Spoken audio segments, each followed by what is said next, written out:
Right. Afternoon class. You can hear me well. Let's have exercises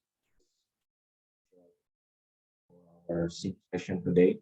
I will begin with items on the rectangular coordinate system, distance formula, midpoint formula, and perhaps some on lines. Okay, so let's start with the following problem, proving problem where you have to show your solution. You have to prove that those three given points are vertices of a right triangle. And I think such a problem was discussed in one of the lecture video. And would you like to explain? Anyone would like to explain how we can do this? So how do we show that a triangle is a right triangle, by the way? You can send your answer in the chat box.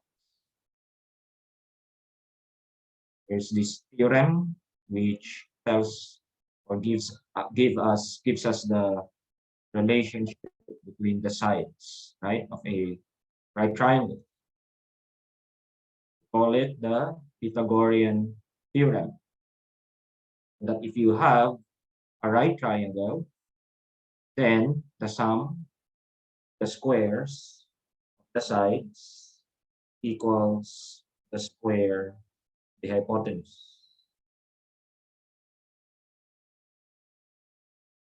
Okay?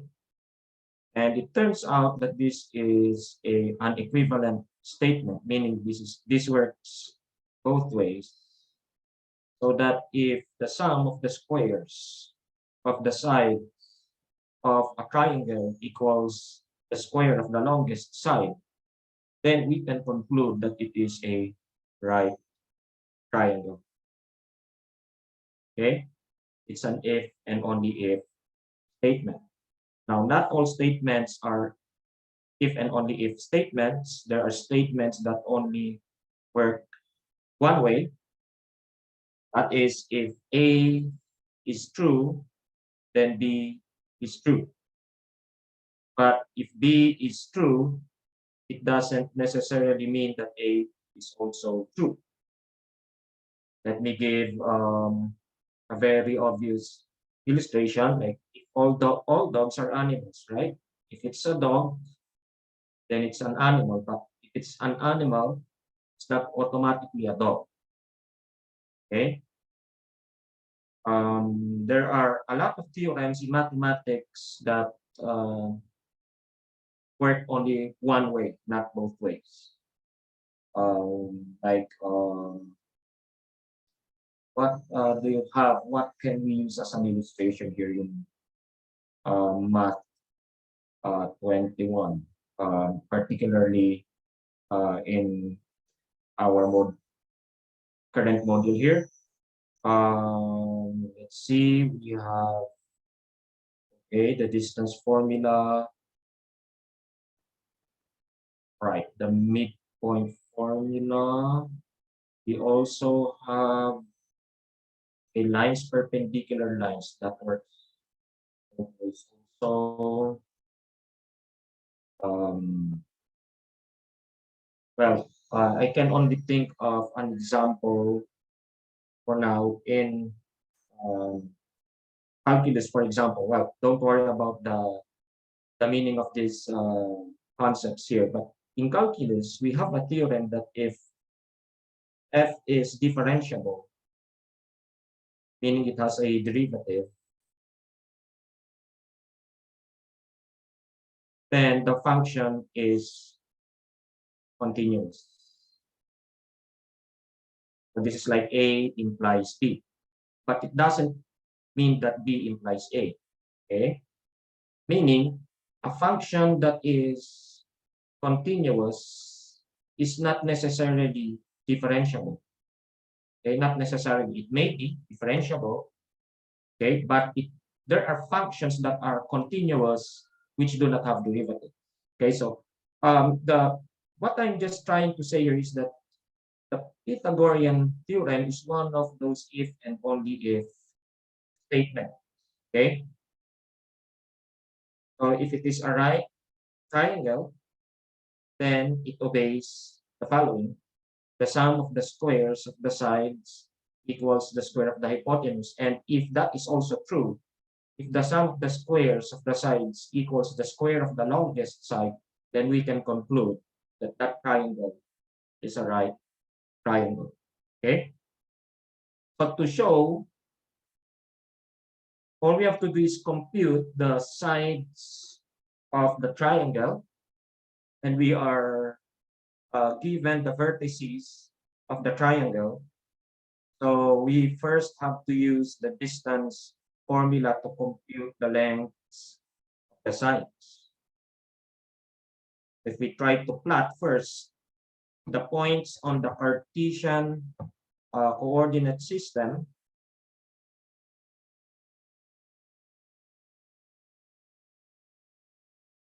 okay, I'll just try to plot them approximately. So we have -4, -1,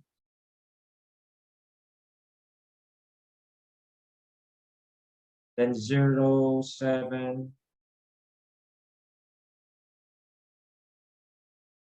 and we have 6, -6.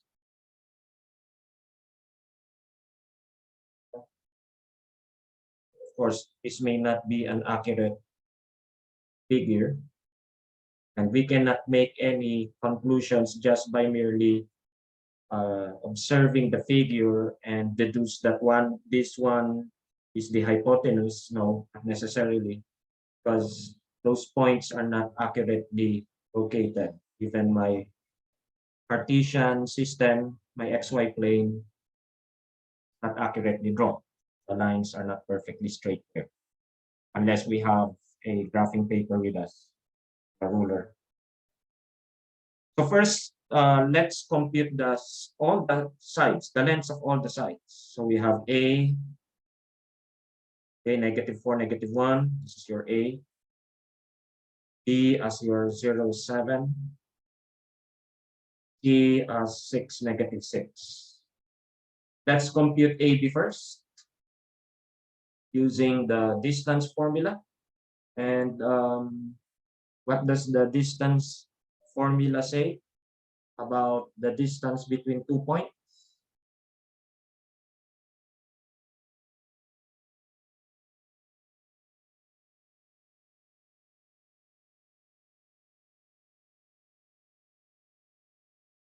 If you are given, remember, 2 points, x sub 1, y sub 1, and yes, that's correct, Miss Pandapatan, x sub 2, y sub 2, then the distance of the line segment AB, the length of the line segment AB, which is also the distance between the 2 points, given by the square root of x sub 2 minus x sub 1 squared. It would be x sub 1 minus x sub 2, by the way.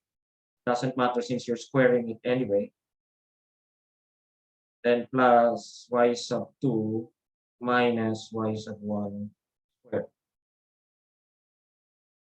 So it's just the sum of the squares of the differences. Okay, square root. So with that, we can compute the length of AB.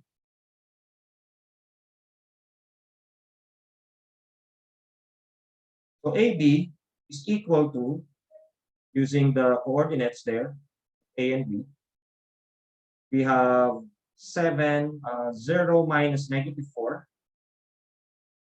That becomes 0 plus 4 squared. Then 7 minus -1, so that's 7 plus 1 squared. And this has to be simplified. Do not approximate, okay? 16 plus 8 plus 8 squared is 64. So 8. No need to rationalize, or no need to simplify the radical, since we just have to verify the Pythagorean theorem. Okay, BC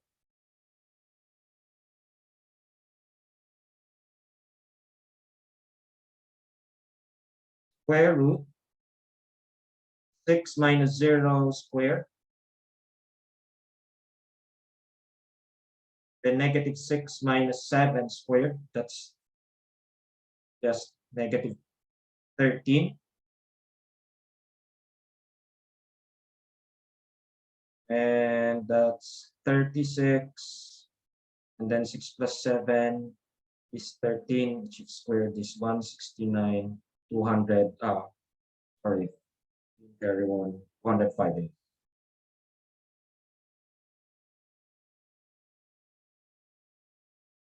And then AC,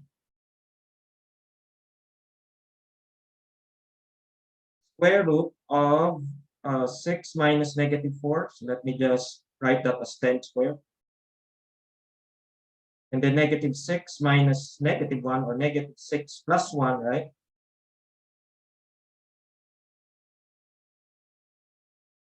So that's negative 5. Then you square that.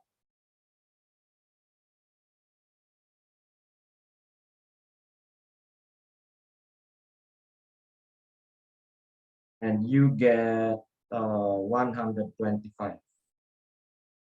Very. So those are the lengths of the sides of the given, of the triangle with the given vertices. So next step would be to find the longest side, right? If this is really a right triangle, then the longest side would be the hypotenuse. And the longest side, obviously, the one with this length. So it's side BC. And let's check if they satisfy the Pythagorean theorem. So if BC is the hypotenuse, is it true that the square of the hypotenuse equals the sum of the squares of the sides? So let's check with those given quantities. So we have 205 squared, sorry, square root of 205 squared, is that equal to square root of 80 squared plus square root of 125 squared? And yes, sorry, this. So 205 is indeed equal to 80 plus 125. Check. And since the Pythagorean equation is satisfied, therefore you can conclude that triangle ABC is a right triangle.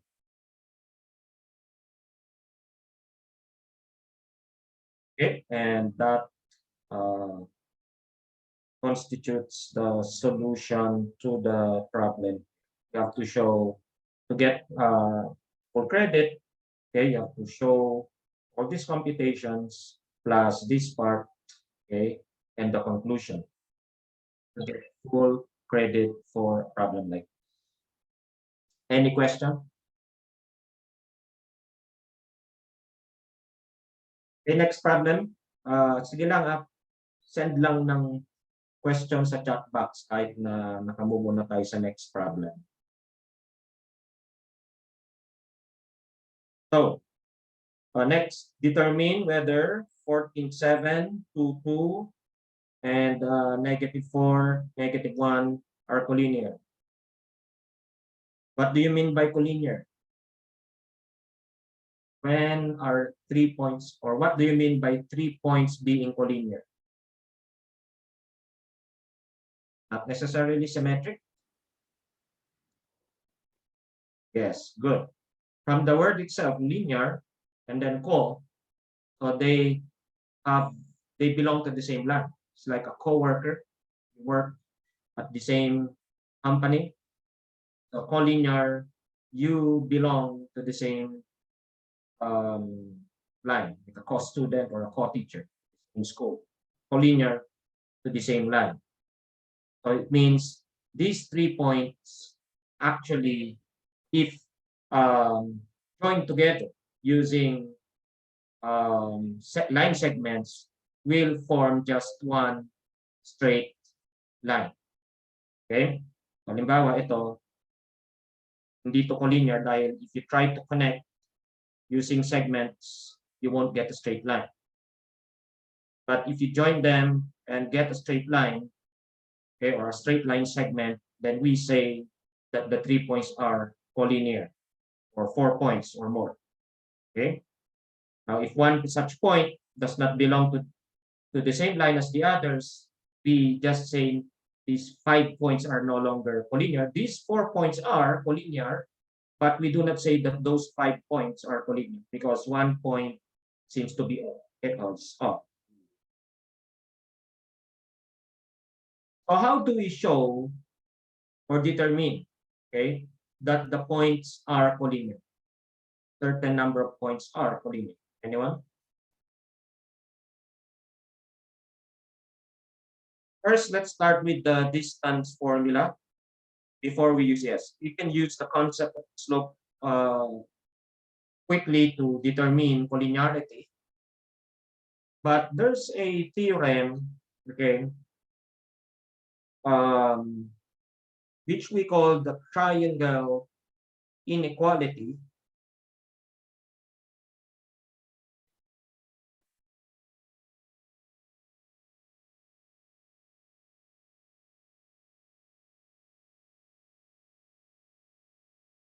Which states that, anyone familiar with the triangle inequality?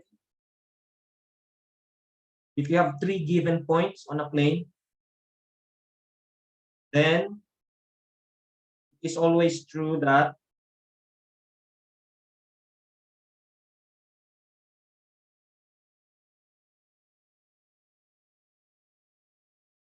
anyone?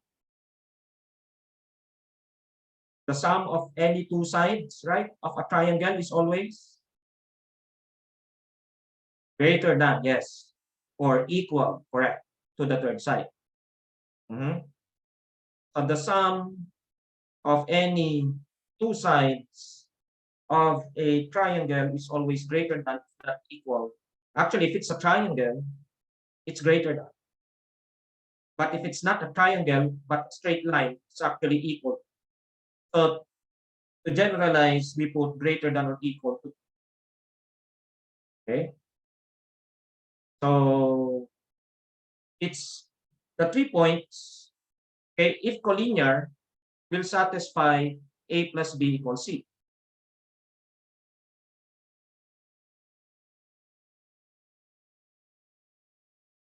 For example, these 3 points here, say, are collinear, and we have this as A, this as B, this will be your C. Okay? And since they are collinear, obviously, we will have A plus B equals C.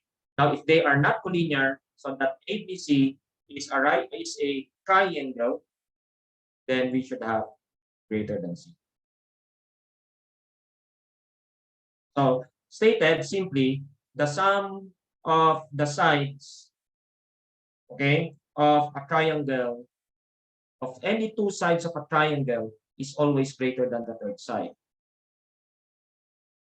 So if it's greater than, they are not collinear. If it's equal, they are collinear. So we can check, we can plot the points actually. So 14.7 is on the first quadrant. 2, 2 is on the first quadrant, say, and then -4, -1 on the first quadrant. So let's label them as A, B, C, respectively. A, B, C. And then let's compute AB, BC, and AC, all the possible sides, if these are vertices of a triangle. So doing as before, we have AB, okay, equal to the square root of 14 minus 2, that's 12, so that's 144. And then 7 minus 2 is 5 squared, that's 25. So AB equals square root of 169, which is 13. You can just verify that. And then BC is equal to, okay, so we have negative 4 minus 2 here. No, negative 4 minus 2, diba? Negative 6. If we square that, that's positive 36. Then negative 1 minus 2 is negative 3 squared, positive 9. Mukhang dito pa lang pag na. Because of the presence of an irrational number when this is rational. And then we have AC. So we have AC square root of negative 4 minus 14, that's negative 18, and then you square that, 18 squared. Get my calculator here. So, in my scientific calculators, standard one, my laptop, 324. Okay, and then negative 1 minus 7 is negative.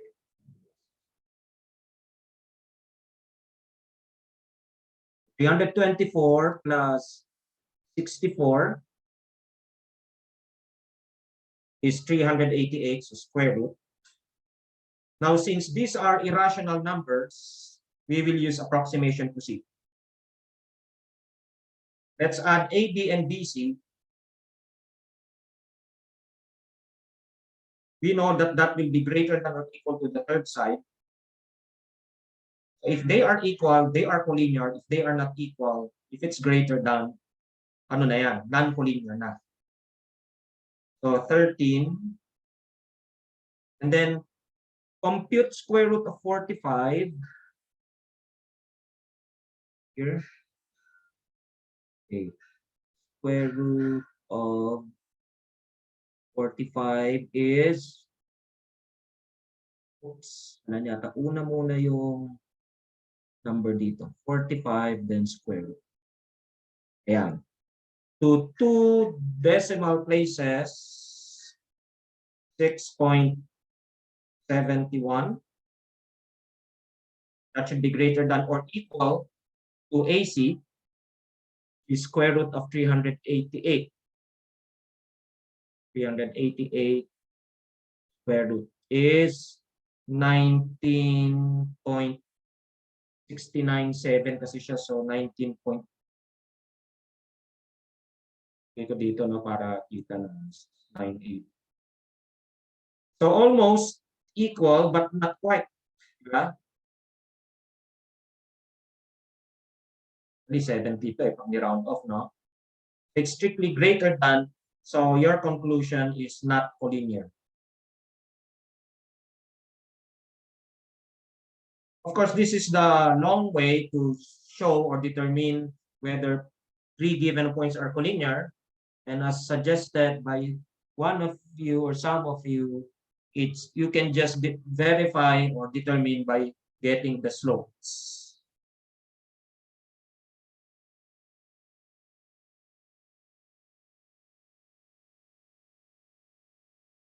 Dati kasi sinasama pa yung triangle inequality.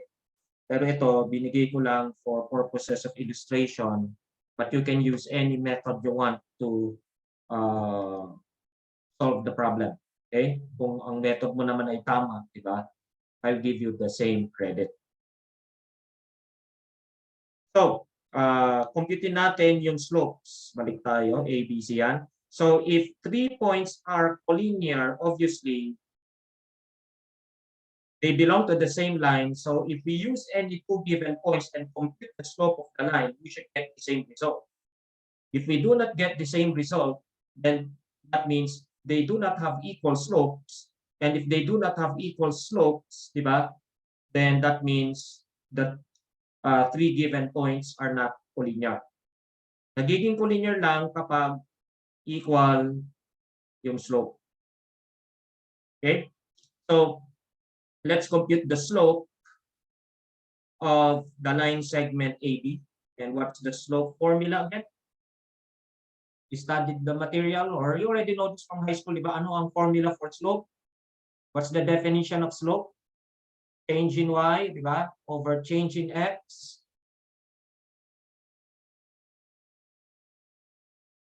It's the slope of a line or a line segment. You take any 2 points on the line or the line segment, you compute the rise over run, which is just the change in y over the change in x. Or if you are given the coordinates, that would give you y2 minus y1 over x2 minus x1.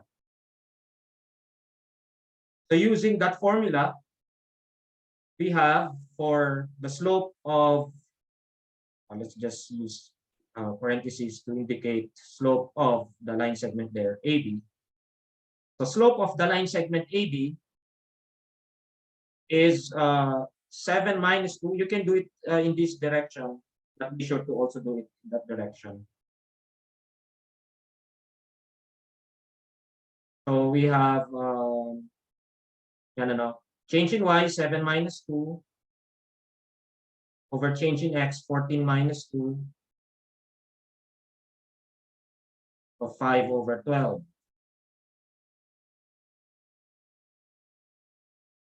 Slope of AC, kali ang maganda dito, dalawa lang ang kailangan mo, hindi mo na kailangan computing yung tatlong slopes. Kasi kung hindi na mag-equal, hindi na collinear. Kung mag-equal, collinear. Let's check one more. So yung AC na lang ang kailangan, o pwedeng BC ang gamitin mo. Slope of the line segment AC, given by change in y, 17 minus negative 1, or sorry, 7 minus negative 1 over 14 minus negative 4, so 14 plus 4. 8 over 18. Obviously, hindi pareho, no?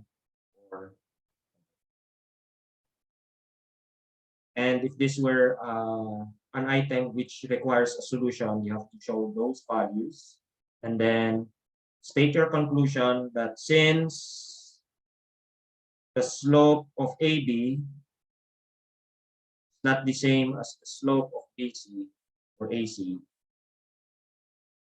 therefore ABC are not collinear.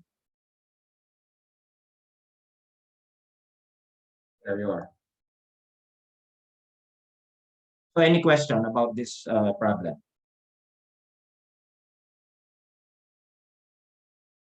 Okay, midpoint formula. Who can give me the formula for the midpoint of 2 points or of a line segment? You have 2 points, say A and B, with coordinates x1, y sub 1, and x sub 2, y sub 2. What is the midpoint of the 2 points? That is the one that is midway and on the line segment joining them. So that these two are equal in length. Yes, that's correct. Expand the pattern. X sub 1 plus x sub 2 over 2, y sub 1 plus y sub 2 over 2. Or yes, in simpler or in words, the averages of the x coordinates and the y coordinates. Dali lang kunin, ano? Yan. So that if you have 2 points, say, halimbawa, negative 12, 0, and 5, 17, you don't have to draw the figure and then sort of do some what do you call this, manual or mechanical way of finding the midpoint by measurement. So all you have to do is use the formula, add the x coordinates divided by 2, y coordinates divided by 2, yun na yung midpoint. So that will give, ano to, negative 7 halves, 17 halves for the midpoint of the. But in this problem, hindi ganon yung tanong. Pabaligtad. You are given the midpoint, find one of the endpoints. So you will have to work out the formula, the midpoint formula in reverse. So yan. So let's read the problem. One endpoint of a line segment is 8, 1. The midpoint is 3, 7. Let's just say this is 8. Una siya, no? So 3, 7 ito. This is 3, 7. At 8, 1 banda sa baba niya, south, east.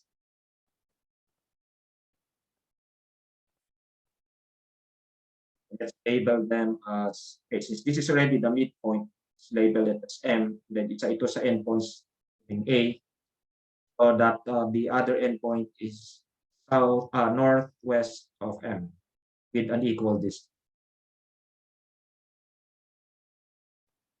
Label that, call that as B. How do you find B? Yan ang ano natin, goal natin dito, hanapin yung isang endpoint. Pero ang given kasi yung midpoint. Any ideas?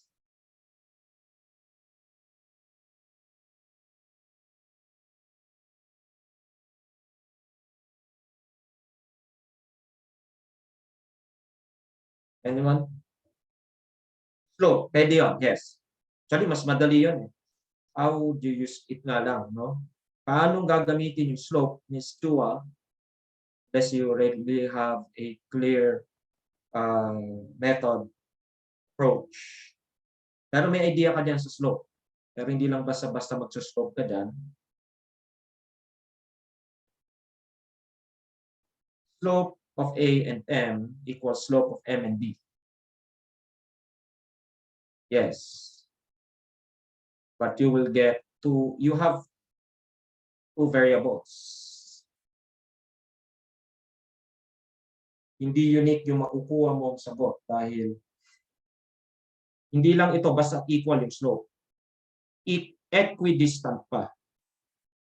Kasi maraming ibang points na nagsasatisfy nun. Kahit hindi si B. Bawat dito, si P. Slope of PM is the same as slope of AM. Right? Because they are collinear. So hindi sapat yon para ma-solve yung problem. Pero merong way na magamit ang slope para ma-solve ang problem. Or particularly, yung rise over run. Yan na, hint na yun. Rise over run ka, makukuha mo yun. For Lopez, substitute the given values. Paano isa-substitute? No, formula. Yun yan yata yung sinasabi ni Ms. Chua. Inverse operation. Yes, mamaya mag-inverse operation tayo kapag midpoint formula ang gagamitin. Pero rise over run, di ba? Yung slope is rise over run. Galing ka sa A, papunta ka sa M, rise over run, di ba?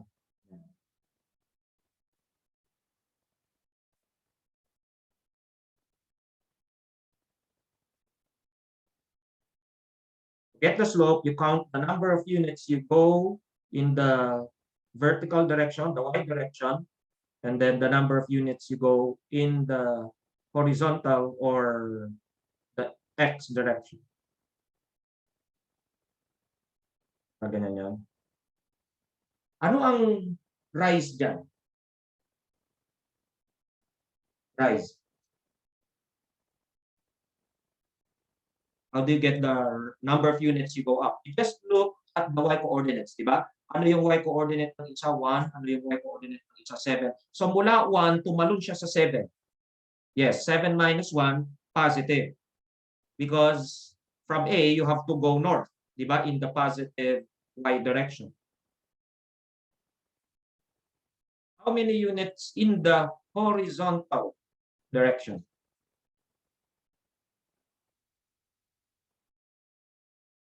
5. So, obvious naman, ano? From 8, naging 3, pero nabawasan. Ano ibig sabihin nun? Negative direction ka kasi pumunta. So, it's 3 minus 8, it's negative 5. 5 units to the left. So, para hindi mo na isulat yung to the left, lalagyan mo lang ng negative sign. Diba? Para alam mo sa negative direction ka pumunta. Actually, the slope would be 7 over negative 5. But we do not need that really, since this is about this is a problem on the midpoint. So we need congruent and not similar triangles to solve the problem.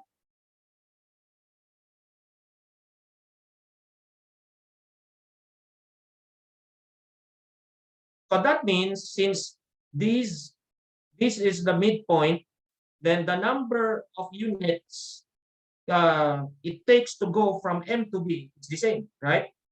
For both the horizontal and vertical movements. Tama ba?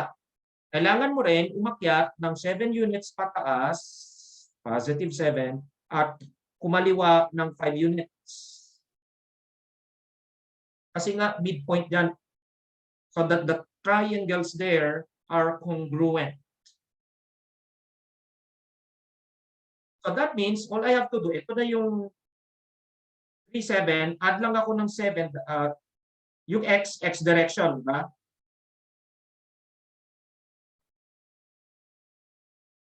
So dahil sa x to, ito yung x direction, minus 5. Ito yung y, so yung y direction, positive 7. We'll get negative 2/4. Kuha natin, ano? I hope that solution is clear. That can be given as a solution to the problem, and you will be given also a full credit. But we want to make use of the midpoint formula. Balik tayo.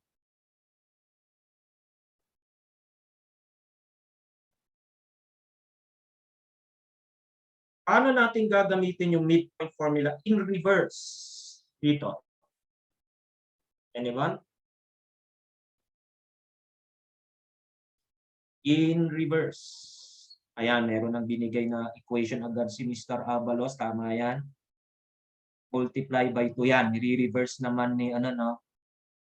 Pero may dalawa ka kasing coordinates dyan.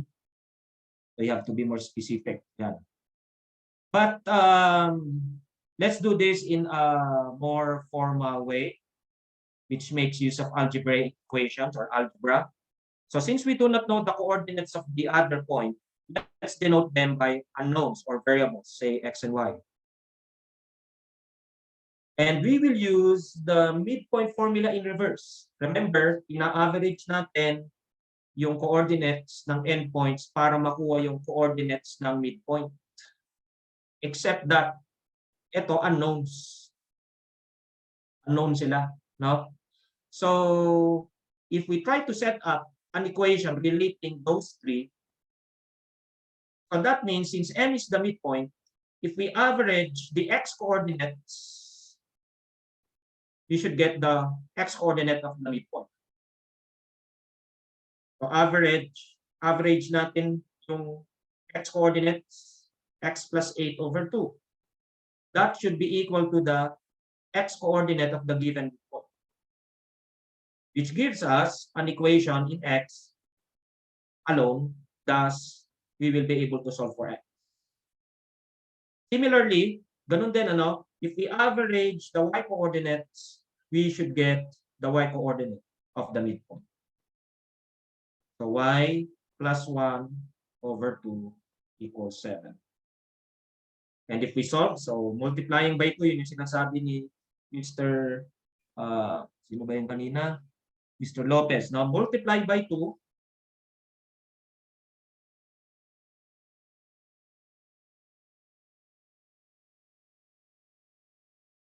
And then isusubtract mo yung mga coordinates.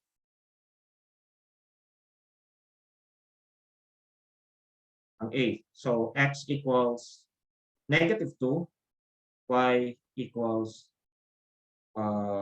y plus 2, 7. Okay? So 13.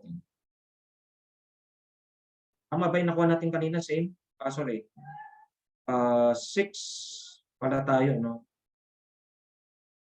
And little 1 to 7, 6 units up.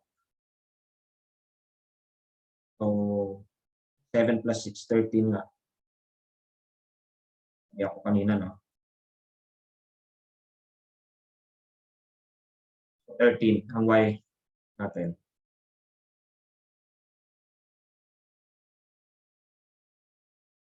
Okay, any question? Next. Find the coordinates of the points that divide the line segment joining 2, -2, and 10, 14 into 4 equal parts.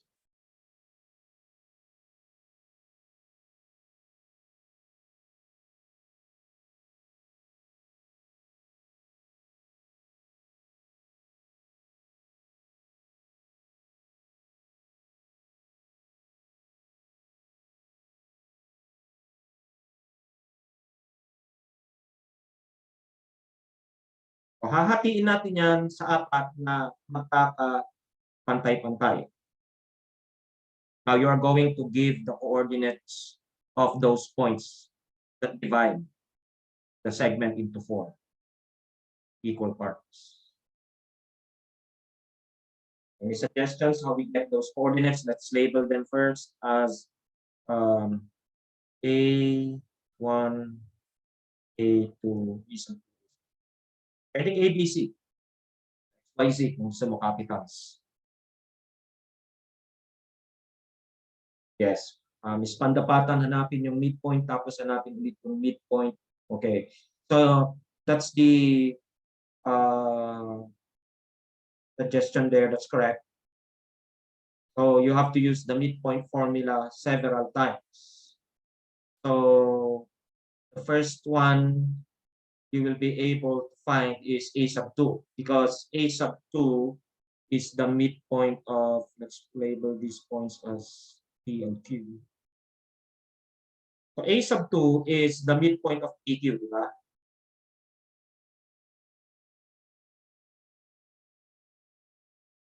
For equal parts. So you just average the coordinates of P and Q.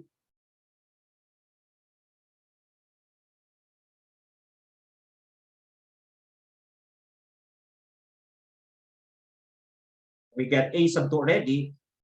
6, 6.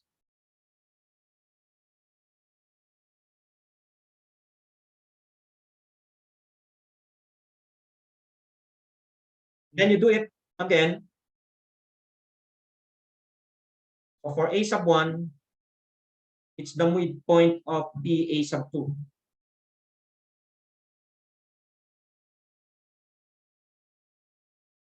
So i-average mo rin yun, yung mga naka-encircle na yun.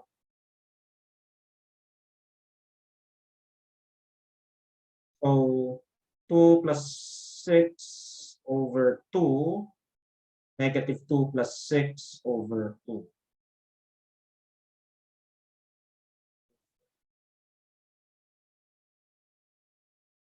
Then yung A sub 3,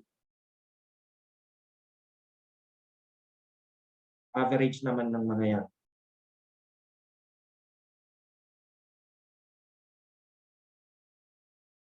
So 6 plus 10 over 2, saka 6 plus 14.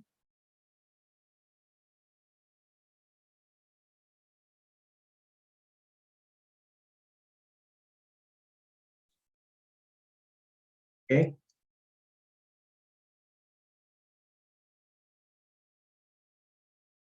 Okay, I will skip that for now.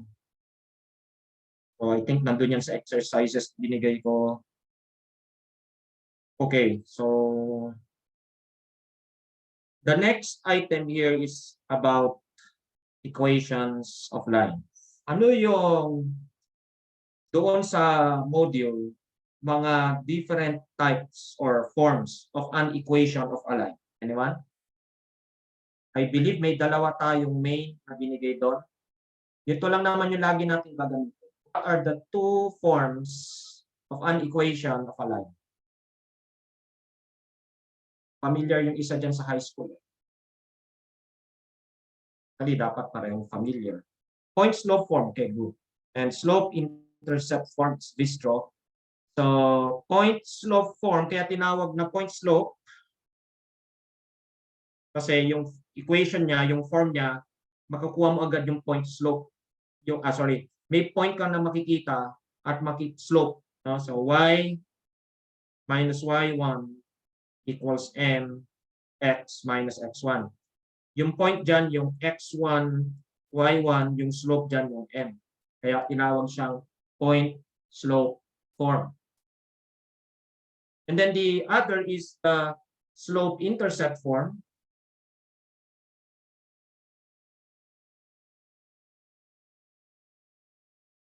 Dahil nakas mx plus b siya, di ba?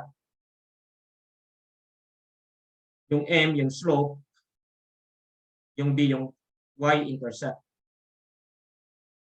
Kaya slope intercept form. And again, reminder, lahat ng dinidiscuss dito, puro exercises. So it is assumed na nabasa nyo yung module at familiar na kayo sa mga concepts, formulas, theorems, no, several calculations as well.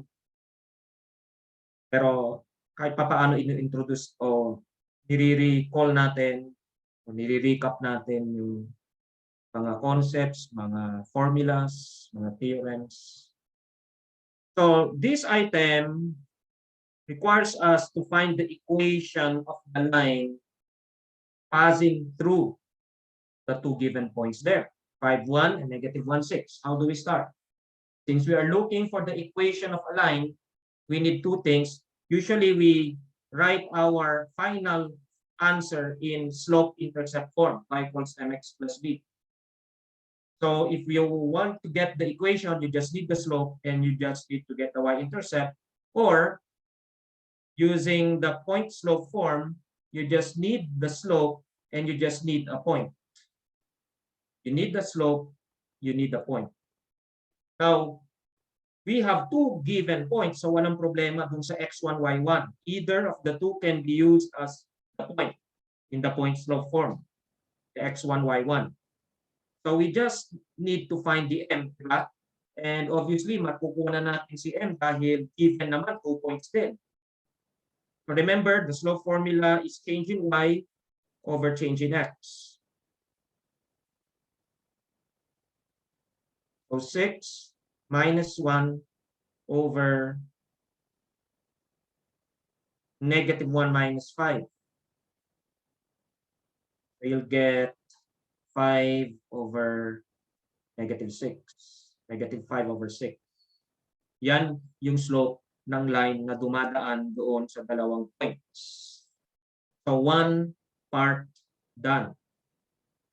Second part, find a point, but that point is already given, so already done. So we just need to go to the last part where you write the equation. Now, it depends on the direction. Kung point slope form, kailangan naka-point slope form. Kung naka-slope intercept form, dapat naka-slope intercept form. So, point slope form muna tayo.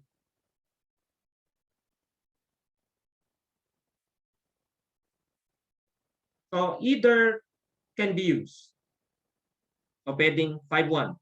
Kung 5-1 ang gagamitin natin, our equation will look like this. Y minus 1 equals negative 5 over 6 x minus 5. Pwede yan. You can end here. Or you can use the other point, negative 1, 6. So ang lalabas naman na sagot mo, ganito. Y minus 6 equals negative 5 over 6 x minus negative 1. pwede ring sagot yan. Both are acceptable. And we can verify by writing each in slope-intercept form. Ang maganda kasi sa slope-intercept form, unique. Ang point-slope form, hindi siya unique eh. Ang dami niyang possible expressions. Kasi nga, ang daming points sa line, infinitely many. But if you simplify each, pareho lang yung kalalabasan nila ng slope-intercept form. So, halimbawa, we do this, ano, so distribute mo siya, careful with sign, then yung negative 1, ililipat mo sa kabila, magiging plus 1, and then yung 1, 6/6 yan, so 25 plus 6, 31/6. At kung dito naman tayo,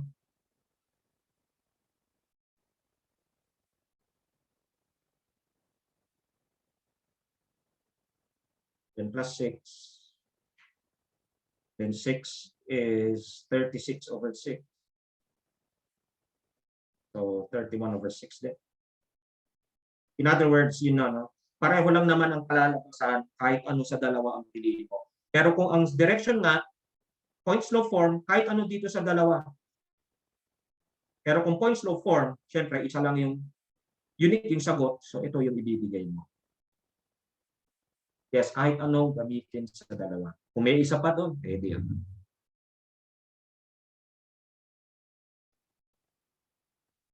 Okay, let me give you 3 minutes to work this out. Find the equation of the line satisfying those conditions.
So do we have enough to solve the problem?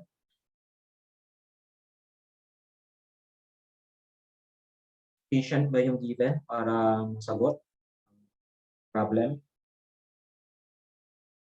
Looking for a line, kailangan mo lang isang point slope. So, enough, no, yung given. Isang point, isang slope. Now, no particular form is given here in the direction. So, you can use any form you want. So, actually, pwedeng diretso ka na sa point slope. Yan yung x1, y1, to yung m, gamitin mo yung y minus y1 equals m times x minus x1. So you have y plus 1 equals 2/3 x minus 4. And you're done. That's it. Siyempre, for the sake of illustration, lagay na rin natin to sa slope-intercept form.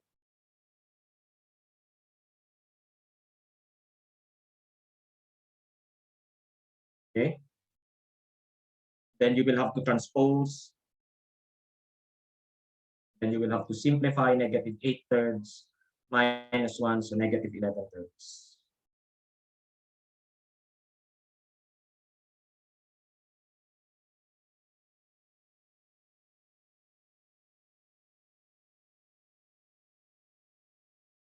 Okay, next here. X-intercept is 1/2, y-intercept is negative 1/3.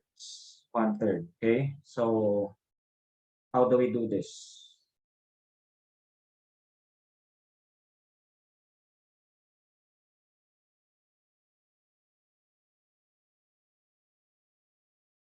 Yan.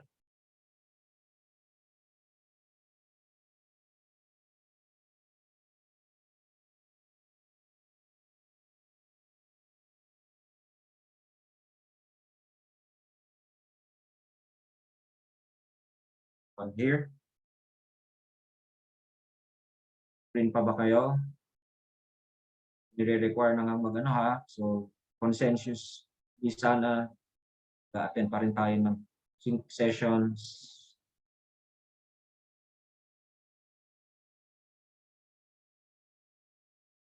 Anyway, how can we get the equation of this line? Ano yung x-intercept? Pag sinabing x-intercept, it's where the graph crosses the x-axis, diba? So dito yung x-intercept mo, yung A. The y-intercept is where the graph crosses the y-axis. So yung B. So if it's an x-intercept, that means yung y-coordinate niya 0. Diba? And if it's a y-intercept, yung x-coordinate niya yung 0. So yes, that's correct. So 1/2, 0, and 0, negative 1/3, yung mga points. It's same as the first problem, except that you're not directly given the coordinates. So that means here yung x-intercept, 1/2, 0, and y-intercept, 0, negative 1/3. Okay? Yan yun. Hanapin mo yung slope.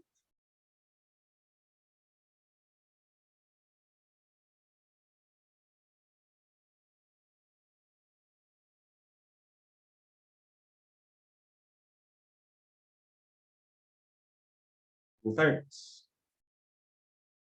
Okay, verify the computations. Negative 1/3 yan divided by negative 1/2. So positive. Then flip. Two-thirds.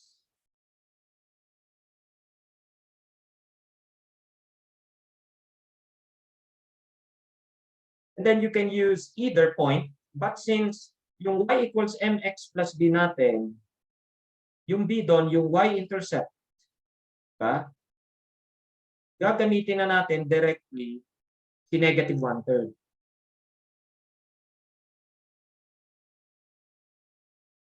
So yung b mo, negative 1/3.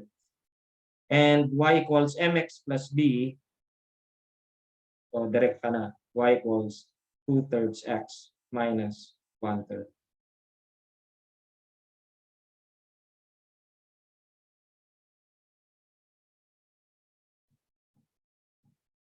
Try this one.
Okay, give me the midpoint.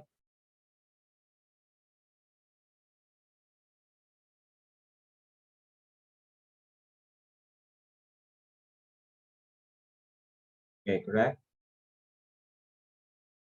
1, -1.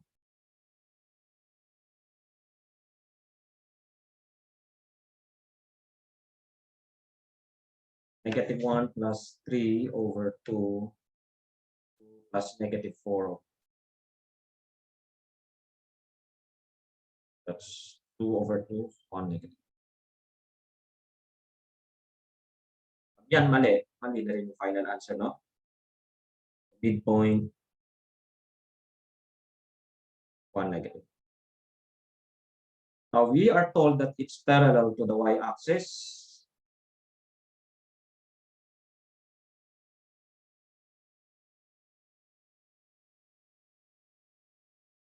This is 1 -1. What's the equation of the line?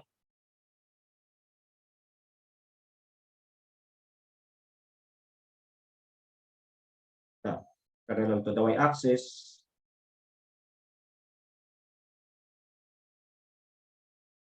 Anong equation? Y equals 1.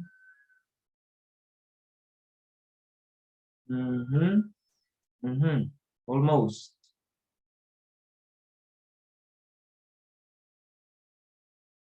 Okay, paano natin bibigyan ng equation tong line na to, yung red line? Hindi mo siya pwedeng lagyan ng mx plus b kasi ang slope niyan is infinite. Walang slope ang vertical line. Kapag ang line ay vertical, undefined yung slope. Kapag ang line ay horizontal, ano yung slope? 0, yes. But if it's vertical, it's 1/0. Pag i-reciprocal mo, di ba, infinite yung slope niya, infinitely steep. So, ano ang equation nito? Anyone? Now, get any point on that line. What do you observe about the points on that line? Get any point there. Bawa, okay, ito, lagay natin to 1. Anong coordinates niyan?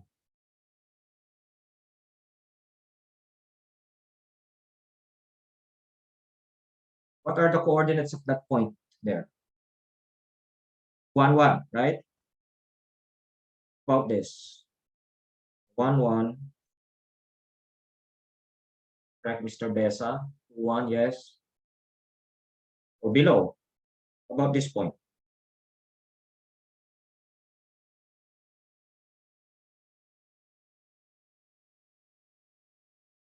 Yes, sorry, baliktad, ano? 1, 1, 1, 2, 1, -1. Ha? X muna eh. So, what do you observe about any point on that red line? They all have the same? What? Please participate for a lively discussion. Mr. Besa, same. Yes. Laging pare-parehong 1 yung kanilang x coordinate because it's parallel to the y-axis. It's therefore perpendicular. So that means the x coordinate of the points, the x coordinates of the points there will all be the same. So we say simply the equation is x equals 1. Okay? Kailangan magsasatisfy siya yung equation, sinasatisfy niya ito. Ano ibig sabihin ng x equals 1? Kailangan yung x coordinate niya equal to 1. Hindi na mahalaga kung ano ang y coordinate niya. As long as the x coordinate is 1, and if you compile all those points, let me use the term, no, and draw a graph fitting all of them, you'll get a vertical line there. So can you describe to me what's the graph of y equals 2? Ano ang graph ng y equals 2? Horizontal line, correct, Ms. Chua? And how does this horizontal line look? Or particularly, what are some points? Yes, all the y coordinates, Ms. Apolinario, are 2. So if we collect all those points, 1, 2, so pwede tayong ito. Pwede ito.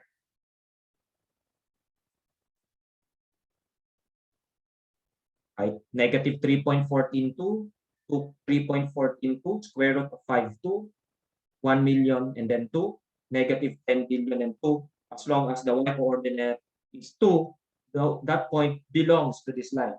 And if we collect such points, we get a horizontal line. And its equation is y equals. So para siyang mx plus b pero 0 yung slope. No, mx plus b. Yung b mo ito. Y-intercept. Nakakalito yan. We study. Okay, we still have 10 minutes. I need to really make use of the time. So, diretso tayo kasi nasa lines kayo, no? Perpendicular to and having the same y-intercept as the line given there. 2x plus 3y equals 6. Okay, properties. If two lines are parallel, okay, we have line L1, slope niya M1. No, yung L1, slope niya M1. Yung line 2, slope niya M2. How are the slopes related? Number 1, if the two lines are parallel to each other. Yung symbol, no? If L1 and L2 are parallel, and what can we say about the slopes M sub 1 and M sub 2? Yes. Actually, this works both ways. Kapag equal yung slope, parallel din. Kapag parallel, slopes are equal. If the two are perpendicular to each other, which is the symbol to denote perpendicular to, Ganyan, yes. Negative reciprocal sila ng isa't isa.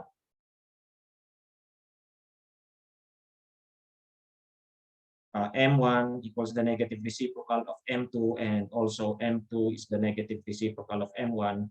Or sometimes we just denote this by saying M1, the product of the slopes is negative. Basta negative reciprocal. So balik tayo doon sa problem, perpendicular to. So kailangan natin mag-negative reciprocal dito. What is the given line? 2x plus 3y equals 6. So first, we need to get the slope of this one. How do we get the slope? By the way,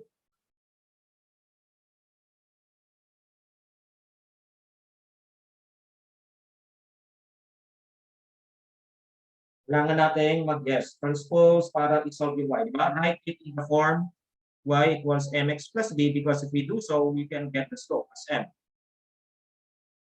So transposing, we have 3y equals negative 2x plus 6, dividing by 3, y equals negative 2/3 x plus 2. So that means the slope of the original line or the given line is negative 2/3. So the slope of the line we are looking for is the negative reciprocal of that. So you have to flip and then change the sign. So 3 halves. At least we've gotten the slope. Next, what else is given? It has the same y-intercept. Saan kinukuha yung y-intercept? Ganun din, no? Sa y equals mx plus b. So what's the y-intercept? 2. Ito yon. Okay? Ito yung slope. Nagamit natin kanina na yan. Ito naman yung b. So b is 2. And they have the same b, the same y-intercept. So yan din yung b, no? Y equals 3 halves x plus.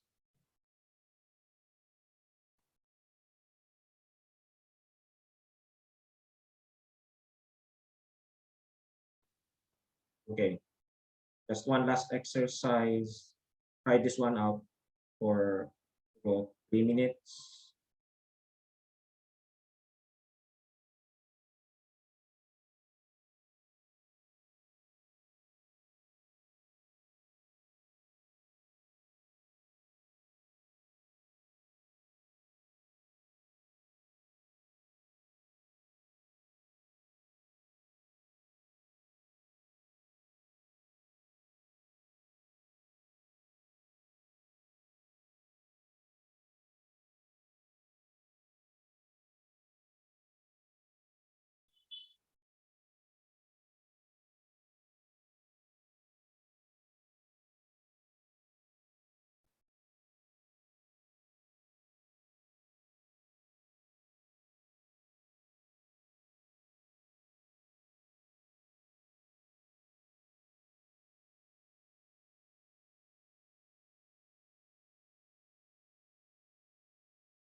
After that, you may send your answers. Chat box.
There's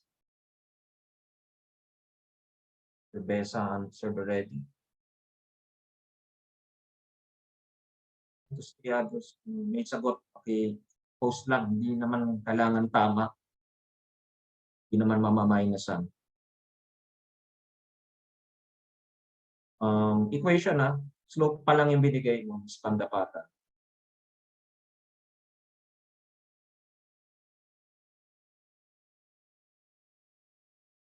Okay. Still send your answers. So, mx plus b form lang lagi.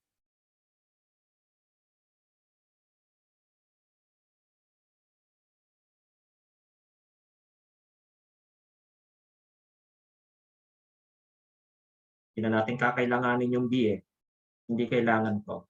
Ito lang ang kakailanganin natin. So, because perpendicular, i-negative reciprocal. Kung hindi, yan na yun. Parallel.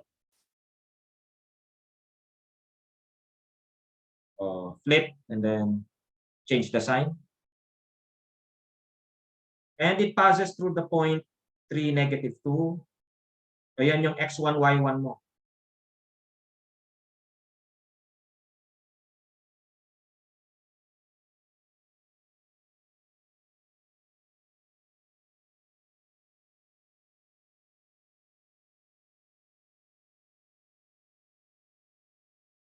And you're done. That can be an answer if not required in slope intercept form.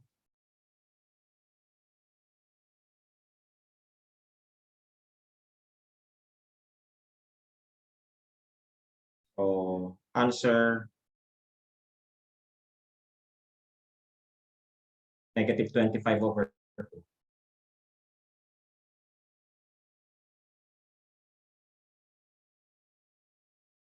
So that's it for today.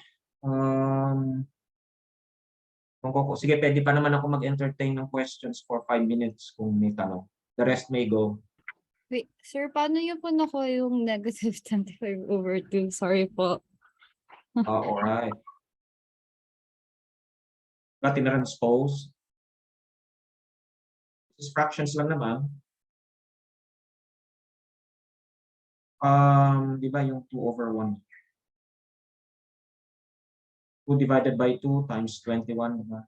2 divided by 1 times 2. Sorry, negative. Or gawin mo na lang siyang kailangan kasi pareho yung numerator, denominator nila. So 4/2 yan, di ba?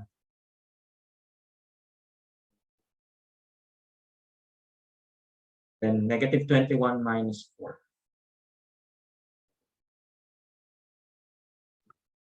Pero sir, pwede na po isagot yung y plus 7/2 times x. Kung hindi required yung naka-mx plus b, pwede na yun. Now, may calculator naman allowed. So, ang calculator mo can simplify fractions for you kung talagang nag-struggle sa ngayon sa fractions. Pero dapat alam mo kung bakit.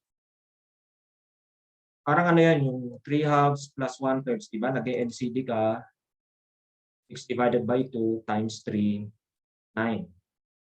6 divided by 3 times 1, 11/6. Okay. Sir, sa midterms po ba at saka sa finals, pwede po ba mag-formula cards? Or bawal? Hindi. Bawal. Kasi kahit ano pwede din lang. Saka naka-ano tayo, sync tayo. About the others, may tanong ka ba?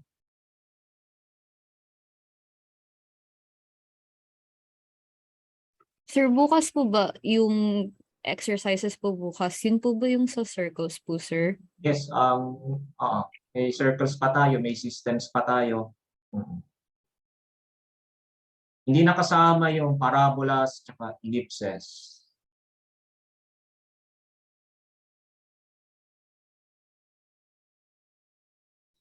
Okay po. Thank you po, sir. Alright. Others, wala na. Thank you po, sir. Problem.